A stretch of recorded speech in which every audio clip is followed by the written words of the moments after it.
वरशीरुषं देवं विश्वाक्षं विश्वशम्भुवं विश्वं नारायणं देवमक्षरं परमं पदं विश्वतः परमां नित्यं विश्वन्नारायणगुं हरिं विश्वमेवेदं पुरुषस्तद्विश्वमुपजीवति पतिं विश्वस्यात्मेश्वरगुं शाश्वतगुं शिवमच्युतं नारायणं महाज्ञेयं विश्वात्मानं परायणम्।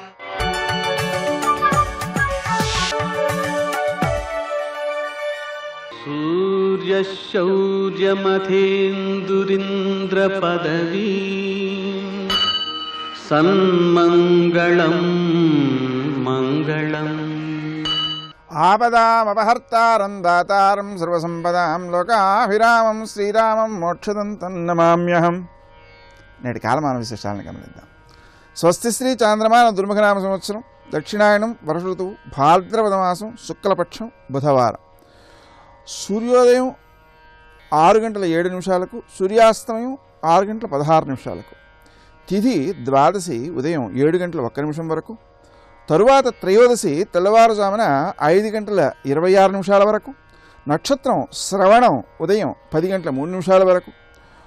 వర్జం మధ్యాహ్నం 1:53 నుంచి 3:26 వరకు. దుర్ముహూర్తం ఉదయం 11:47 నుంచి 12:36 వరకు. అమృతకాలం రాత్రి 11:07 నుంచి 12:39 వరకు. రాహుకాలం బుధవారం కాబట్టి మధ్యాహ్నం 12 నుంచి 1:30 వరకు. అష్టకవర్గరీత్యా శుభప్రదమైన సమయం ఉదయం 7 గంటలకి. నేటి విశేషాలు: గణపతి నవరాత్రులు నిన్నటితో పూర్తయిన మంగళవారం నాడు ఉద్వాసన చెప్పకూడదు కాబట్టి ఈరోజు కూడా మనం పూజ చేయాలి. సరి రోజుల్లో ఉద్వాసన చెప్పరు కాబట్టి రేపటి రోజున ఉద్వాసన చెప్పాలి కాబట్టి ఈరోజు నవరాత్రుల్లో భాగంగానే పూజ చేయాల్సిన అవసరం ఉంటుంది. అదేవిధంగా ఈరోజు శక్ర ద్వాదశి, కల్కి ద్వాదశి.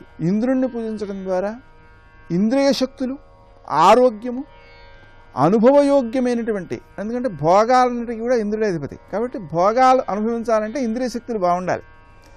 ఆ రకమైనటువంటి శక్తులు, ఆరోగ్యము వృద్ధి చెందడానికి ఆ శక్రుణ్ణి పూజ చేయాలి. అలాగే కల్కి ద్వాదశి కాబట్టి ఆయన్ని ఆరాధించడం ద్వారా మన యందు వ్యతిరేక భావనతో చేసేటువంటి పనులు ఏవైతే ఉన్నాయో అవన్నీ కూడా మనకు చేరకుండా దృష్టి దోషాలన్నింటినీ కూడా తొలగించుకునేటువంటి అవకాశం ఏర్పడుతుంది. ధర్మానికి రక్షణ ఏర్పడుతుంది.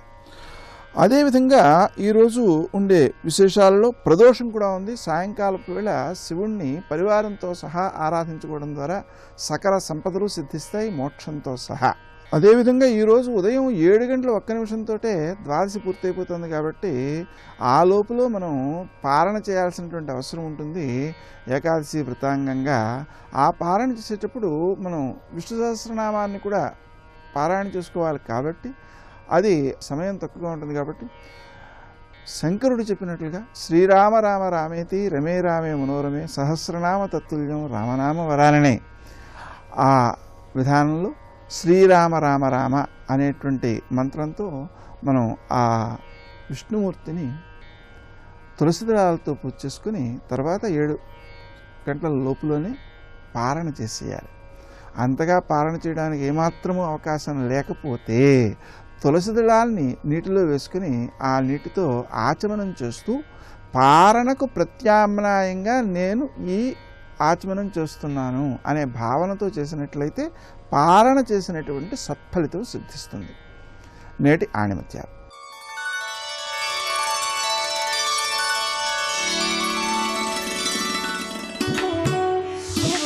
లోభం వల్ల ఆశలు చెలరేగుతాయి.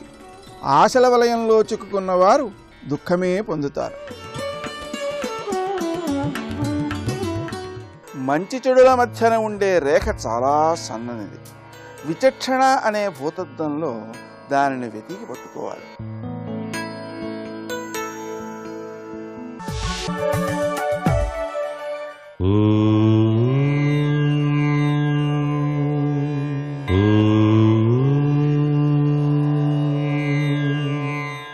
ఓం గం గణపతయే నమః. వినాయక చవితి నవరాత్రుల సందర్భంగా గ్రహాల రీత్యా సంభవించేటువంటి ఉపద్రవాల నుంచి బయలుపడటానికి ఆ స్థితిపతి, నిధిపతి, ప్రియపతి గణపతిని ఏ విధంగా ఆరాధన చేయాలో తెలుసుకుంటూ, దీనిలో భాగంగా కేతుగ్రస్త ప్రభావజనితులు, కేతువు గనక దోషభూయిష్టం గనక అయినట్లయితే అనారోగ్య సమస్యలు, చదువు తెలివి ఉన్నప్పటికీ కూడా జీవితంలో అభివృద్ధి ఆలస్యమవుతుంది. ఉద్యోగంలో అధికారుల వలన అనేక ఇబ్బందులకు గురవుతుంటారు. ఏదైనా సమస్య ఉంటే ఆ సమస్య మరింతగా జటిలమయ్యేటువంటి సూచనలు కేతువు యొక్క ప్రభావం వలన జరుగుతాయి అని చెప్పేసి శాస్త్రం. ఈ ప్రభావతత్వాల నుంచి మనం బయలుపడటానికి గణపతిని తప్పనిసరిగా ధ్యానం చేయాలి. కేతు తత్వంలోనే గణపతి ఎక్కువగా విరాజిల్లుతూ ఉంటాడు. మోక్షకారకుడు కేతువు అని చెప్పేసి శాస్త్రం. గణపతి కూడాను మోక్షకారకుడే. మనకు మోక్షాన్ని ప్రసాదించాలంటే గణపతిని ఆరాధన చేయాలి తప్పనిసరిగా. ఆకుపచ్చ రంగు వస్త్రాన్ని కొబ్బరి నూనెలో ముంచి ఆ వస్త్రాన్ని పత్తిలాగా చేసి ఉత్తర దిక్కులో ఆవు నెయ్యి కానీ నువ్వుల నూనె కానీ పోసి దీపాన్ని గనక వెలిగించినట్లయితే గణేశుడి దగ్గర తప్పనిసరిగా కేతు దోషం నుంచి విముక్తి కావడానికి ఆస్కారం ఉంటుంది. అంతేకాకుండా ఓం కేతువాయ నమః అని చెప్పేసి 21 సార్లు చదివి ఆ కేతుగ్రస్తానికి సంబంధించినటువంటి ఉలవలు నైవేద్యంగా స్వామికి సమర్పించి తాను తినకుండా ఇతరులకు కానీ లేక గోవుకు కానీ సమర్పించాలి. ఇలా గనక చేసినట్లయితే కేతు దోష భూయిష్ట నుంచి బయలుపడటానికి ఆస్కారం ఉంటుంది. తెల్ల జిల్లేడు వేరు ఉంది చూసారా, ఆ వేరుతో తయారు చేసిన వినాయకుడు సూర్యగ్రహ తత్వాన్ని ప్రసాదిస్తాడండి. సూర్యుడు ఆరోగ్య ప్రదాత కదా, ఆరోగ్య తత్వాన్ని ప్రసాదించడానికి రవిగ్రహ యోగాన్ని కలిగించడానికి తెల్ల జిల్లేడుతో చేసిన వినాయకుడిని మనం అర్చన చేయటం కూడా మరవకండి. ఈ విధంగా అన్ని గ్రహాలు అనుగ్రహాన్ని మనకు ప్రసాదించడానికి గ్రహ నక్షత్ర మాలికాధరుడైనటువంటి పరమేశ్వరుని యొక్క కుమారుడైనటువంటి గణపతి యొక్క నవరాత్రి ఉత్సవాలలో స్వామిని ఈ రీతిన ఆరాధన చేస్తూ తగిన నైవేద్యాలు సమర్పించి పునీతులమై తరిద్దామా. సర్వే జనా సుఖినో భవంతు.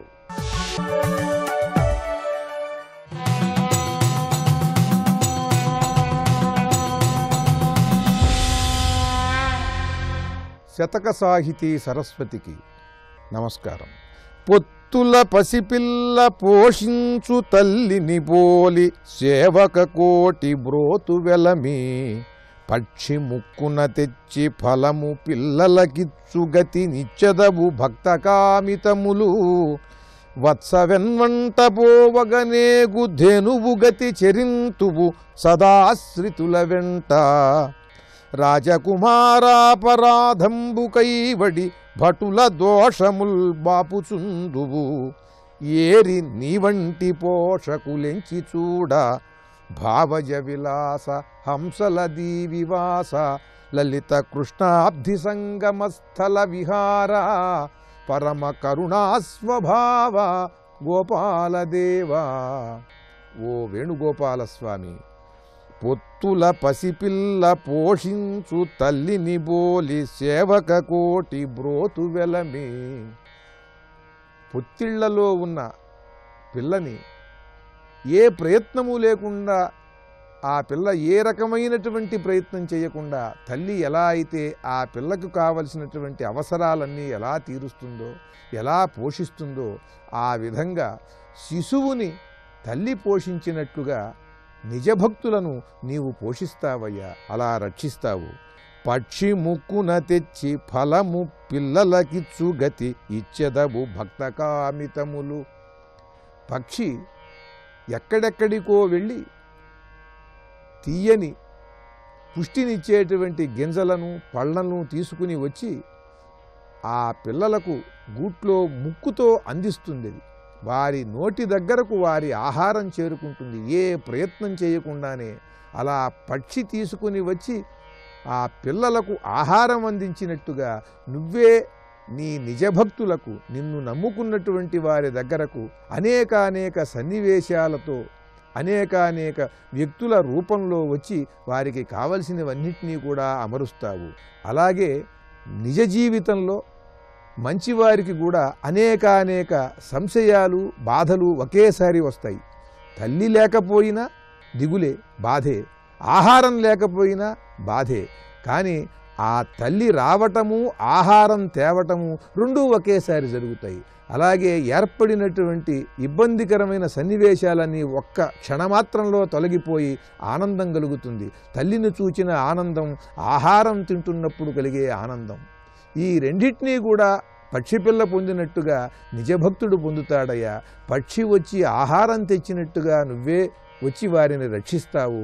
ఆపదల నుండి, ఇబ్బందుల నుండి నువ్వు వారిని పక్కకు తీసుకొని వచ్చి వారిని నిరంతరము కూడా నీతో పాటుగా నడిపిస్తావు. వత్స వెన్వంట బోవగ ఏగు ధేనువు గతి చెరింతువు సదాశ్రితుల వెంట. చిన్ని ఆవుదూడ వెడుతుంటే ఆ ఆవుదూడని బండిలో పెట్టుకుని తీసుకెడుతుంటారు. ఆవుదూడ నడవలేదు.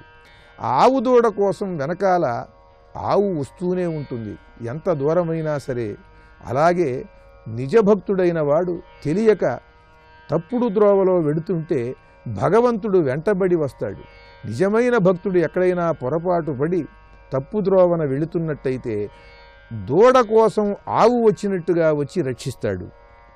రాజకుమారాపరాధంబు కైవడి భటుల దోషముల్ బాపుచుందువు. రాజు తన పిల్లవాడు తప్పు చేస్తే ఎలా అయితే క్షమిస్తాడో, అలాగే తండ్రిలాగా పరిపాలించే రాజు చిన్న తప్పులను, ప్రజలు చేసే వాటిని ఎలా క్షమిస్తాడో ఆ విధంగా నువ్వు మేము చేసేటువంటి తప్పులన్నింటినీ కూడా క్షమిస్తావయ్యా.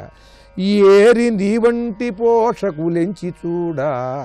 తప్పులను క్షమించి వారిని సరిదిద్ది సరి అయిన మార్గంలో నడిపిస్తూ వారి అవసరాలన్నీ చూస్తూ వారిని బాగు చేసి సన్మార్గంలో నడిపించేటువంటి నీ వంటి వాడు ఎక్కడ దొరుకుతాడయ్యా అంటూ ఆ కృష్ణమూర్తి యొక్క అనుగ్రహాన్ని, ఆయన లీలలను చక్కగా వర్ణిస్తూ అద్భుతమైన శతకాన్ని మనకు అందించిన విద్వత్కవి, వ్యంగ్య వైభవ సార్వభౌముడు, కాసుల పురుషోత్తమ కవి రచించిన హంసలదేవి వేణుగోపాల శతకంలోని మరి ఒక పద్యం గురించి రేపు ఉదయం తెలుసుకుందాం. ఓం శ్రీ వేణుగోపాల స్వామినే నమః. వక్రతుండ మహాకాయ కోటి సూర్య సమప్రభా నిర్విఘ్నం కురు మే దేవా సర్వకార్యేషు సర్వదా. ఏనుగు ముఖాన్ని ఒకసారి చూస్తే చాలు ఐశ్వర్యం కలుగుతుంది, పీడ పోతుంది. అంత గొప్పది ఏనుగు. ఎందువలన అంటే ఏనుగు యొక్క కుంభస్థలంలో లక్ష్మీదేవి ఉంటుంది. అందుకే ఒక చక్రవర్తి వెళ్ళాలి అంటే ఏనుగు యొక్క కుంభస్థలానికి దగ్గరగా అంబారీ కట్టి కూర్చోపెడతారు. ఎందుకని? ఆయన చక్రవర్తి కాబట్టి లక్ష్మీ స్థానం మీద పెడతాడు. ఒక మహావిద్వాంసుడు ఉన్నాడు అనుకోండి, అంతటి మహావిద్వాంసుడు అంటే ఆయన్ని గౌరవించాలి అంటే ఏనుగు మీద కూర్చోపెట్టి పురవీధులలో ఊరిరిగింపు చేస్తారు. గజారోహణం చేశారండి ఆయనకి అంటారు, అంటే ఏనుగు ఎక్కించారండి ఆయన్ని అంటారు. ఏనుగు ఒక్కటే అంత ఉత్కృష్ట ప్రాణి. లక్ష్మీస్థానం కుంభస్థలంలో ఉంటుంది. 5 చోట్లే ఉంటుంది లక్ష్మీదేవి. 1 ఏనుగు కుంభస్థలం, 2 ఆవు యొక్క వెనక తట్టు, 3 తామర పువ్వు, 4 మారేడు దళం యొక్క వెనుక భాగం, అంటే ఈనెలు ఉంటాయే ఆ ఈనెలు ఉన్నటువంటి ప్రాంతం, 5వది పెళ్ళైనటువంటి ఆడది అంటే సువాసిని యొక్క పాపట ప్రారంభ స్థానం. బొట్టు ఇక్కడ పెట్టుకుంటారు, మంచిదే, ఇక్కడ పెట్టుకోవాలి. ఇక్కడ బొట్టు ఉంది అంటే లక్ష్మీ కటాక్షం ఉంటుంది. భర్తకి లక్ష్మి ఎందుకు ఉంటుంది అంటే భార్య ఇక్కడ బొట్టు పెట్టుకుంటుంది కాబట్టి. సువాసిని యొక్క పాపట ప్రారంభ స్థానం లక్ష్మీ స్థానం. ఈ 5 లక్ష్మీ స్థానాలు. అందులో ఏనుగు కుంభస్థలం ఒకటి. ప్రతిరోజు తెలిసి కానీ తెలియక కానీ ఏనుగు ముఖం వంక ఓసారి చూశారనుకోండి, అలక్ష్మి తొలగిపోతుంది, లక్ష్మి కటాక్షిస్తుంది. అంటే ఏది దరిద్రాన్ని కల్పిస్తుందో, ఏది దురదృష్టాన్ని ఇస్తుందో అది దూరంగా వెళ్ళిపోతుంది. ఏది కలిసొచ్చేట్టు చేస్తుందో అది కలిసొచ్చేటట్టు చేస్తుంది. ఇది దేని వలన సంభవము అంటే ఏనుగు యొక్క ముఖాన్ని చూడడం వల్ల సంభవం. ప్రతిరోజు ఏనుగు ముఖం మనకు ఎలా కనపడుతుంది? అందుకే తాను దేవతాస్వరూపమై ఏనుగు ముఖంతో నిలబడ్డాడు ఆయన. మనం ఆదౌ పూజ్యో గణాధిప, ఒక్కసారి విఘ్నేశ్వరుడి మూర్తి వంక చూసి ఇలా నమస్కారం చేశామనుకోండి, ఏనుగు ముఖాన్ని తెలిసో తెలియకో మీరు చూశారు కాబట్టి దురదృష్టం పక్కకెడుతుంది, అదృష్టం కలిసి వస్తుంది. అంతటి అనుగ్రహాన్ని ఇవ్వగలిగిన వాడు ఎవరు అంటే ఒక్క ఏనుగు ముఖంతో ఉండేటటువంటి విఘ్నేశ్వరుడి వలన మాత్రమే సంభవమవుతుంది. అందుకే శ్లోకం పూర్తి చేస్తూ కళ్యాణ రూప అన్నారు శంకరాచార్యులు వారు. కళ్యాణ రూప అంటే చూసినంత మాత్రం చేత ఎవరు శోభనములను ఇవ్వగలరో, ఎవరు శుభములను కటాక్షించగలరో అటువంటి వాణ్ణి కళ్యాణమూర్తి అని పిలుస్తారు. అంటే మనకి శుభములను ఇవ్వగలిగిన వాడు. ఆయనకి మీరు ప్రత్యేకంగా ఇంకా ఏం చేశారు అన్నదాంతో సంబంధం ఉండదు. మీరొక్కసారి ఆయన వంక చూస్తే చాలు, ఆయన సమస్త అనుగ్రహములను ఇచ్చేస్తారు. అలా ఇవ్వగలిగినటువంటి కళ్యాణ రూపం ఉన్నవాడు కాబట్టి ఆయన మహాదంతి వక్త్రాపి పంచాస్య మాన్య, అంత గొప్ప ఏనుగు ముఖంతో ప్రకాశిస్తూ ఉంటాడు. అంతేనా దాని విశేషం? కాదు. అందులో ఇంకొక పెద్ద రహస్యం ఉంది. ప్రాణులన్నిటిలోకి పెద్ద ప్రాణి ఏది అంటే ఏనుగు. కానీ దానికి ఒక గొప్ప వైభవం కూడా ఉంది. బుద్ధి అన్ని ప్రాణులలో ఎవరికి ఎక్కువ అంటే ఏనుక్కి ఎక్కువ. సూక్ష్మ బుద్ధి అంటారు. అది ఉపయోగించడం కూడా అలా ఉపయోగిస్తుంది. దాని కళ్ళు చిన్ని చిన్ని కళ్ళు ఉంటాయి. మీరు ఒక పెద్ద దూలం అక్కడ పడేసి ఎత్తు అన్నారనుకోండి, అది తొండం పెట్టి చుట్టి ఎత్తుతుంది. మీరు ఒక చిన్న గుండు సూది కింద పడేసి ఎత్తు అన్నారనుకోండి, అది పరమ సౌలభ్యంగా తొండానికి గుచ్చుకోకుండా గుండు సూది నెత్తి మీ చేతికి గుచ్చుకోకుండా చేతిలో పెడుతుంది. అంత సూక్ష్మమైన విషయాన్ని పట్టుకుంటుంది, అంత స్థూలమైన విషయాన్ని పట్టుకుంటుంది. అణోరణీయాన్ మహతో మహీయాన్, అంత చిన్నదాని దగ్గరికి వస్తుంది, అంత పెద్దదాని దగ్గరికి వెళుతుంది. ఇంత బుద్ధి వికసనం కలిగినటువంటి ప్రాణి లోకంలో ఏనుగొక్కటే. మిగిలిన దేనికి కూడా వైభవం లేదు. రెండు, ఏనుగు ఒక్కదానికే ఒక విశేషం, మిగిలిన ఏ ప్రాణికి ఆ విశేషం లేదు. కొన్నాళ్ళు మచ్చిక చేసుకున్నారనుకోండి, దాన్ని కట్టడానికి తీసుకొస్తున్నారనుకోండి, అది మొరాయిస్తుంది, రాదు. అంతవరకు ఎందుకంటే ఒక ఆవు ఉందనుకోండి, పరదేవతా స్వరూపం. కానీ ఆవుని మీరు కొంతసేపు బీడిలో వదిలేసి మీరు కట్టుకోయి దగ్గరికి ఆవుని తీసుకొస్తున్నారనుకోండి, అది రాదు, మొరాయిస్తుంది, కాళ్ళు నిగడదన్ని, నేను రానంటుంది. గట్టిగా లాగి తీసుకురావాలి పలు పట్టుకొని. ఒక్క ఏనుగు మాత్రం ఏం చేస్తుందో తెలుసా? దానికి తెలుసు, నేను తలుచుకుంటే పక్కన ఉన్నటువంటి మావటి వాణ్ణి తొండం పెట్టి చుట్టి నేలకేసి కొట్టగలను, కింద పారేసి నా పాదం పెట్టి తొక్కేయగలనని తెలుసు. ఇంత తెలిసి ఉండి కూడా ఏనుగు తన మీదకెక్కడానికి తానే సాధనమవుతుంది. కానీ ఏనుగు తన మీదకెక్కడానికి తన కాలు తాను చాపుతుంది. గురువాయూరులో రాత్రి ఏనుగులు వెడతాయి కృష్ణ పరమాత్మ యొక్క మూర్తిని పట్టుకుని. ముందు భద్రగజం వస్తుంది, అదేదో నల్ల కొండొచ్చినట్టు ఉంటుంది. అంత పెద్ద ఏనుగు వస్తుంది ముందు, వెనక మిగిలిన ఏనుగులన్నీ వస్తాయి.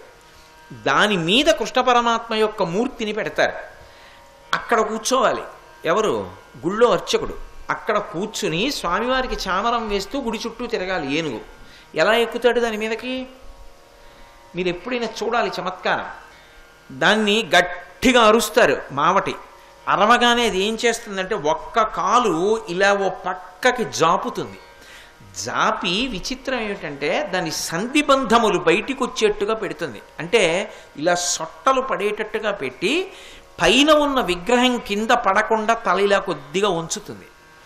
అర్చకుడు ఏం చేస్తాడంటే పరిగెత్తుకుంటూ వచ్చి ఎక్కడ సొట్ట పెట్టిందో అక్కడ కాలు పెట్టి గభాలన పైకి దూకి దాని చెవి పట్టుకుంటాడు. చెవి పట్టుకుని తల కదపకుండా అలాగే నించుంటుంది. కొబ్బరి చెట్టు ఎక్కినట్టు అంచెల మీద ఎక్కేసి ఆ పైకి ఎక్కి కూర్చుంటాడు. తన మీదకెక్కడానికి తానే సాధనమవుతుంది, తనని తెలుసుకోవడానికి తానే సాధనమై తానే అనుగ్రహిస్తాడు విఘ్నేశ్వరుడిగా. అందుకే ఏనుగు ముఖంతో ఉంటాడు.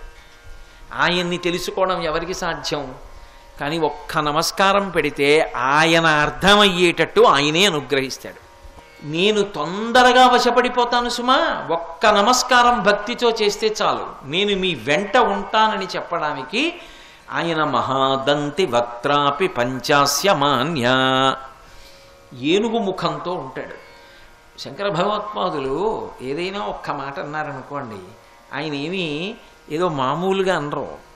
అసలు ఏనుగుని సింహం పూజ చేయడం ఏమిట్రా అన్న ఆలోచన వచ్చేటప్పటికే అలా ఎక్కడ పూజ చేసిందండి అని అడిగి తెలుసుకోవడమే పెద్ద ధ్యానం. అలా ధ్యానం చేయిస్తారు. ఏనుగు ముఖంతోనే విఘ్నేశ్వరుడు ఉండిపోవడం వెనక ఇన్ని మహత్తరమైనటువంటి కారణములు ఉన్నాయి. ఇన్ని కారణముల చేత ఆయన ఏనుగు ముఖంతో ఉన్నాడు. అటువంటి వాణ్ణి విధీంద్రాది మృగ్యా గణేశాభిధామే అన్నారు. విధీంద్రాది మృగ్యా అంటే విధి అంటే బ్రహ్మగారు, ఇంద్ర అంటే దేవేంద్రుడు, దేవతలందరికీ కూడా అధిపతి. అటువంటి ఆది మొదలైన వారితో మొదలుపెట్టి విఘ్నేశ్వరుడి వలన ఉపకారమును పొందనటువంటి వారు లేరు. విఘ్నేశ్వరుడి వలన ఉపకారం పొందకుండా జీవితంలో ముందుకెడతాను అనేటటువంటి వాడు ఉండడు. ఆయన ఉపకారం ఉంటేనే ముందుకెళ్ళడం, ఆయన ఉపకారం పొందకుండా నేను ముందుకెడతానండి అంటే జరగదు. అందుకే విధీంద్రాది ఆది 2 అక్షరాలు వేయడం వెనక రహస్యం అది. మీరు చూడండి, అసలు విఘ్నేశ్వరుడు యొక్క అండదండలు లేకుండా నిలబడడం అనేటటువంటిది ఎవ్వరికీ సాధ్యం కాదు. పార్వతీదేవి విఘ్నేశ్వర సహాయంతో భండాసుర సంహారం చేసింది. మీరు లలితా సహస్రనామ స్తోత్రం చదువుతుంటారు కదా, చదువుతున్నప్పుడు అందులో భండాసురుడికి లలితాదేవికి జరిగినటువంటి యుద్ధాన్ని వర్ణిస్తారు. ఆమె అగ్ని ప్రాకారాన్ని నిర్మించింది, అగ్నిహోత్రంతో కోట కట్టింది. అందులో ఆవిడ సైన్యాలన్నీ ఉన్నాయి, వాళ్ళందరూ స్త్రీలు, దేవతాగణాలు, అందరూ ఆవిడ పనుపున యుద్ధం చేస్తున్నారు. భండాసురుడు ఏం చేశాడంటే, ఒక్కొక్క అస్త్రం ఉంటుంది లోకంలో, ఆ అస్త్రం ప్రయోగించినప్పుడు ఒక్కొక్క ఫలితం ఉంటుంది. అలా ఆయన ఏం చేశాడంటే, అమ్మవారి యొక్క అగ్ని కోటలోకి మహాగణేశ యంత్రాన్ని విసిరి అది ఆ కోటలో ఎవరికీ కనపడకుండా ఒక మూల మట్టిలో కప్పెట్టేశాడు. ఇప్పుడు అది పైకి కనపడదు, యంత్రం లోపల పెట్టేస్తారు. యంత్రాన్ని ఇప్పుడు పైన పెట్టరు, యంత్రం భూమి లోపల పెడతారు. కానీ దాని శక్తి పైకి వస్తూ ఉంటుంది, వచ్చి ఆ కార్యక్రమాన్ని అంతటిని నడిపించేస్తుంటుంది. ఆ శక్తి ఉంటుంది యంత్రానికి. సర్వం శ్రీ ఉమామహేశ్వర పరబ్రహ్మార్పణమస్తు. స్వస్తి.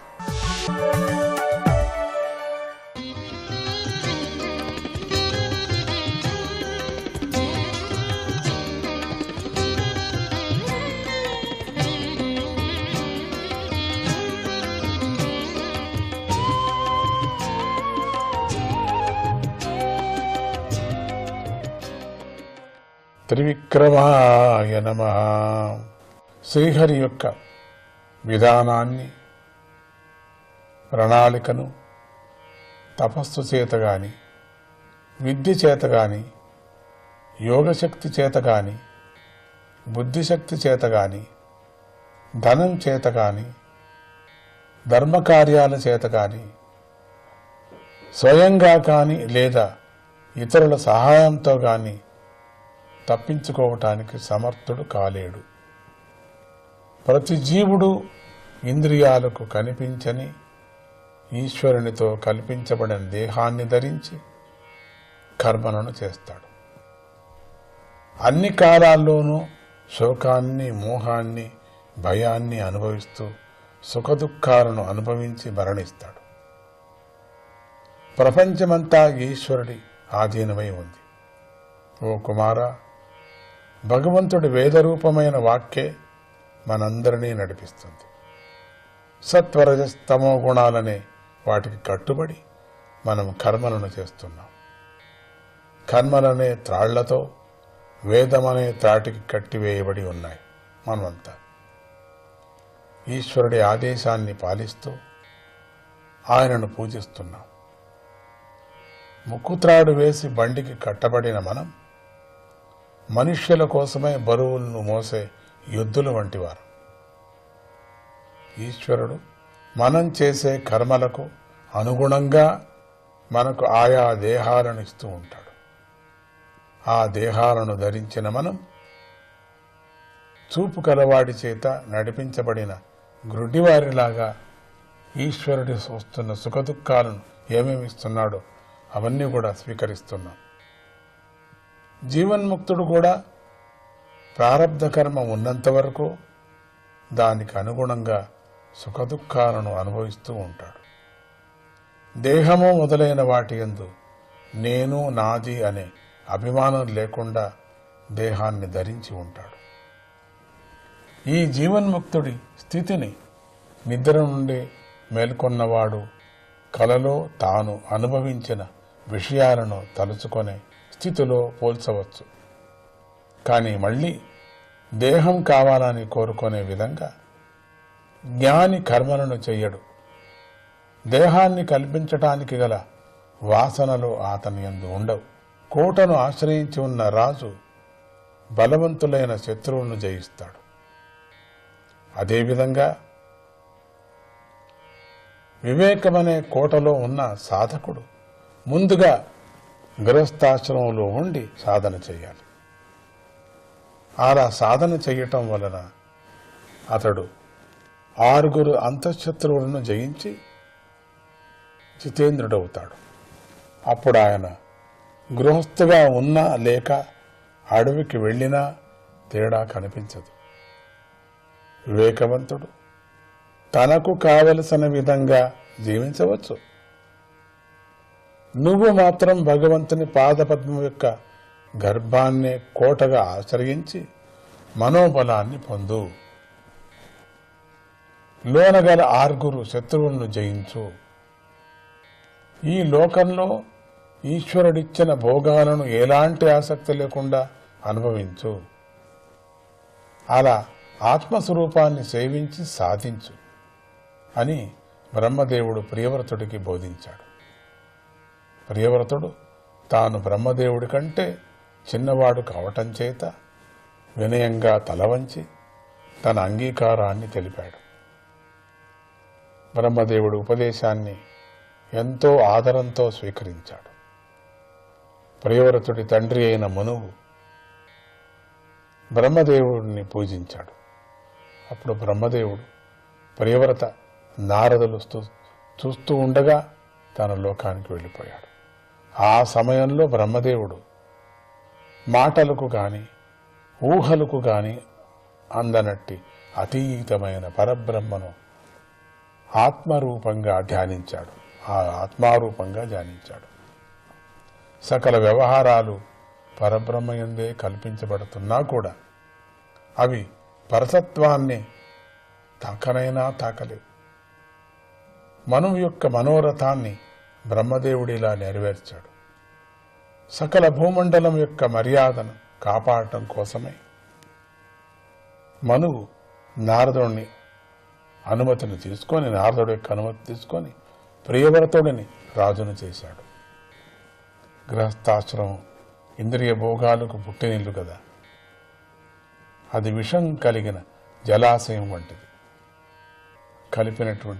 విషం కలిపినటువంటి జలాశయం ఎట్లా ఉంటుంది అట్లా అందులో భోగేచ్ఛను అధిగమించటం అనివార్యమవుతుంది.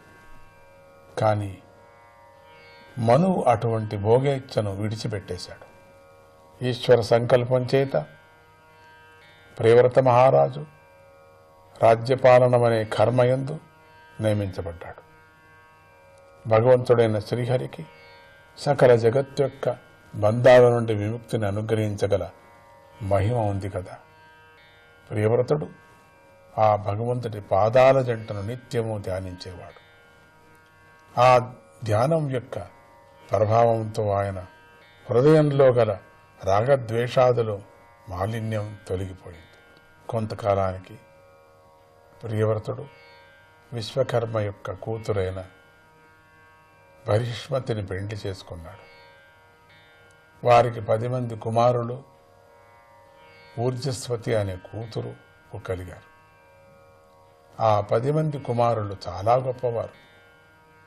అచ్చం ప్రియవ్రతుడితో సమానమైన శీలము, గుణములు, కర్మములు, రూపము, పరాక్రమము కలిగి ఉన్నారు.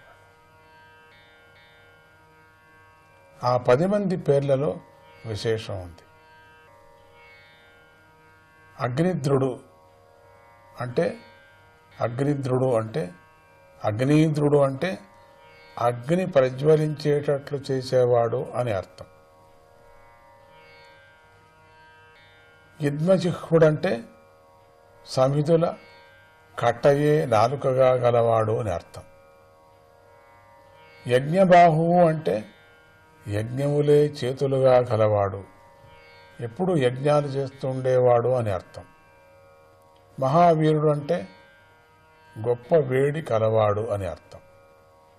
హిరణ్యరేతసుడు అంటే తేజస్సే సారంగా గలవాడు అని అర్థం. ఘృతప్రష్టుడు అంటే నెయ్యే ఆధారంగా గలవాడు అని అర్థం. సవనుడు అంటే సోమాన్ని పానం చేసేవాడు అని అర్థం. మేధాతిథి అంటే యజ్ఞం వల్ల కలిగే మేధాశక్తికి అతిథి అటువంటి వాడు అని అర్థం. వీతిహోత్రుడు అంటే హవిస్సే ఆహారంగా కలవాడు అని అర్థం.